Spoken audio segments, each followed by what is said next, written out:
సుబ్బారెడ్డి గారు సమాధానం చెప్పాలి.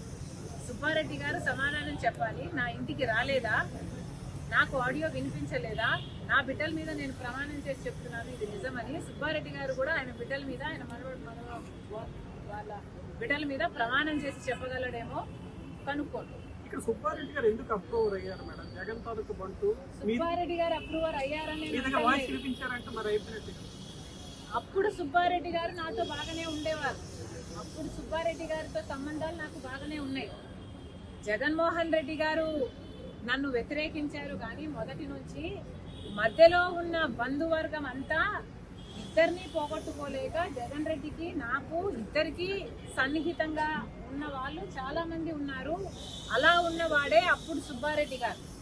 అందుకే అంటున్నా, సుబ్బారెడ్డి గారు అప్పుడు నాతో బాగానే ఉన్నారు. కానీ ఎప్పుడైతే జగన్మోహన్ రెడ్డి గారు ఆయన చేత నా బిడ్డల విషయంలో, నా బిడ్డల ఆస్తి కాజేసే విషయంలో జగన్మోహన్ రెడ్డి గారు కుట్రలు పన్ని అబద్ధాలు చెప్పించారో, సుబ్బారెడ్డి గారికి, సాయిరెడ్డి గారికి ఎట్లయితే ఒత్తిడి పెట్టి, ఎట్లయితే ట్యూషన్లు తీసుకొని మరి అబద్ధాలు చెప్పించారో అప్పటి నుంచి సుబ్బారెడ్డి గారితో నాకు మాటలు లేవు. ఓ మాటకి తెలుసు. ఎవరైనా ఆశ్చర్యపోతారండి, అంతకంటే ఏం చేస్తారు. ఆ రోజుల్లో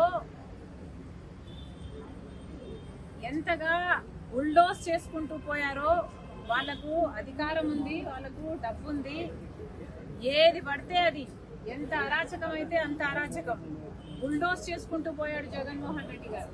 అందులో భాగమే ఫోన్ ట్యాపింగ్ ఒకటి. కాంగ్రెస్ పార్టీకి బుల్డోస్ చేయడం రాదు. కాంగ్రెస్ పార్టీ ఒక జాతీయ పార్టీ, కాంగ్రెస్ పార్టీ స్క్రూటినీ ఉన్న పార్టీ.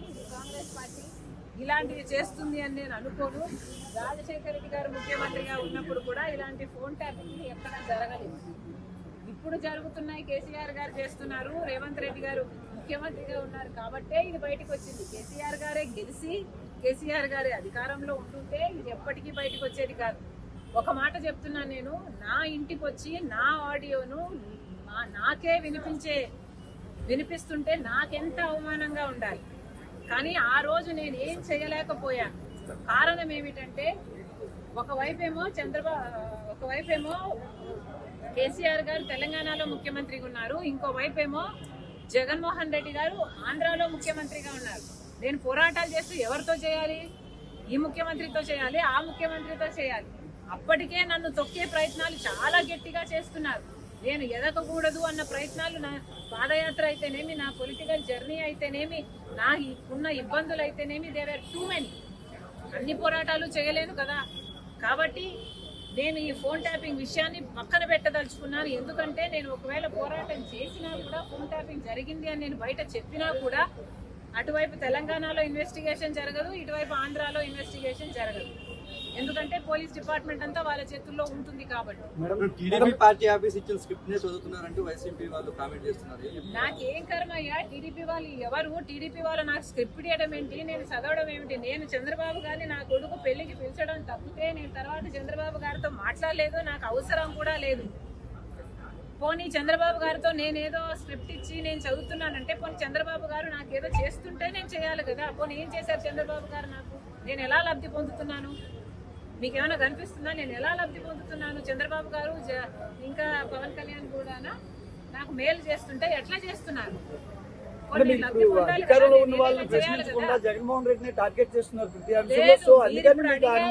నేను అటు చెప్తున్నాను. లోపల చంద్రబాబు గారిని భయంకరంగా తిట్టొచ్చాను నేను, మీరుంటే తెలిసేది. ప్రజా సమస్యల మీద ఎలా ముందుకెళ్ళబోతున్నారు? మాకు సూపర్ 6 చాలా ఇంపార్టెంట్. మళ్ళీ చెప్తున్నాము, చంద్రబాబు గారు మభ్య పెట్టే ప్రయత్నం చేస్తున్నారు. చంద్రబాబు గారు అన్నిట్లో కోతలు పెడుతున్నారు. చంద్రబాబు గారు ఇప్పటికి వరకు కూడా విభజన హామీలలో ఏ ఒక్క హామీ కూడా కంప్లీట్ గా పూర్తిగా ఆంధ్ర రాష్ట్రం నెరవేర్చుకోలేకపోయింది అంటే మరి మీరు ఇంకా బీజేపీ పార్టీకి ఎందుకు మద్దతు ఇస్తున్నారు? చంద్రబాబు గారిని మళ్ళీ హెచ్చరిస్తున్నాం. పగలు పడ్డ గోతిలోనే మళ్ళీ, రాత్రి పడ్డ గోతులోనే మళ్ళీ పగలు పడ్డానికి సిద్ధపడ్డారు చంద్రబాబు గారు. ఒకసారి బీజేపీతో పొత్తు పెట్టుకున్నారు, చెడింది, మళ్ళీ పెట్టుకున్నారు. మళ్ళీ చెడితే బాగుంటుందని మేము అనుకుంటున్నాము. ఎందుకంటే ప్రజలకు బీజేపీ పార్టీ ఒక్క మేలు కూడా చేయటం లేదు కాబట్టి. రాజధానికి కూడా ఇప్పుడు అప్పులు ఇస్తారట. పోలవరం విషయానికి వస్తే 45 మీటర్స్ నుంచి 41 మీటర్స్ కు తగ్గిస్తారట.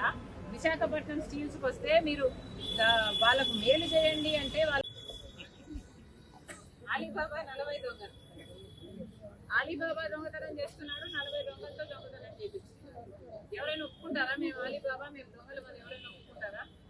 అందరూ అలా తయారయ్యారు, రాజకీయాలలో